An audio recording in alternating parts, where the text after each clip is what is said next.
બનાસકાંઠા જિલ્લામાં હવામાન વિભાગે યલો એલર્ટ જાહેર કરતા અંબાજી પંથકમાં કાળઝાળ ગરમીની શરૂઆત થઈ। ઉનાળાના પ્રારંભે જ તાપમાન 39 થી 40 ડિગ્રી સુધી પહોંચતા હાઈવે પરથી વરાળ નીકળતી હોય તેવા દ્રશ્યો સર્જાયા। તીવ્ર ગરમીના કારણે યાત્રાધામના રસ્તાઓ અને બજારોમાં બપોરના સમયે સન્નાટો જોવા મળી રહ્યો છે। વેપારીઓ ગરમીથી બચવા બપોરે આડશો લગાવીને આરામ કરવાનું પસંદ કરી રહ્યા છે। મજૂર વર્ગ અને શાકભાજી વેચનારા લોકો છત્રી અને કાપડના તંબુનો આશરો લઈ રહ્યા છે। હજી તો ઉનાળાની શરૂઆત છે, ત્યાં જ લોકો ઠંડા પીણા અને જ્યુસનો સહારો લઈ રહ્યા છે, જે આગામી દિવસોમાં વધુ આકરા તાપના સંકેત આપે છે।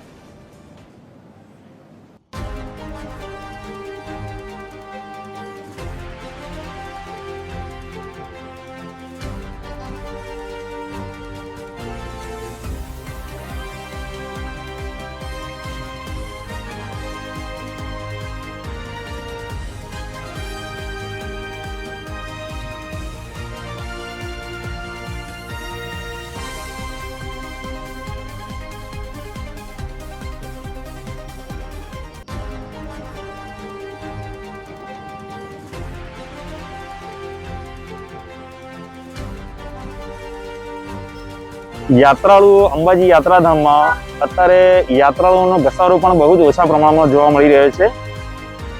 સવારથી ગરમીનું પ્રમાણ છે, પણ બપોરે 40 ડિગ્રીની આસપાસ હોય છે લમસમ, જ્યાંથી સ્થાનિક વેપારીઓ બધા જ બપોરે 2 થી 3 કલાક માટે પોતાના રોજગાર બંધ કરીને અને આરામે ઘરે જાય છે આરામ માટે। હોટલ એટલે મંગળ કરવામાં આવી કે પછી ઠંડ થોડી ઠંડક રહે 6 વાગ્યા જેવી, પછી અમે હોટલ ખોલશું। આજે બહુ છે ગરમી, હજી શરૂઆત છે, શરૂઆતમાં બહુ ગરમી ચાલુ થઈ ગઈ છે।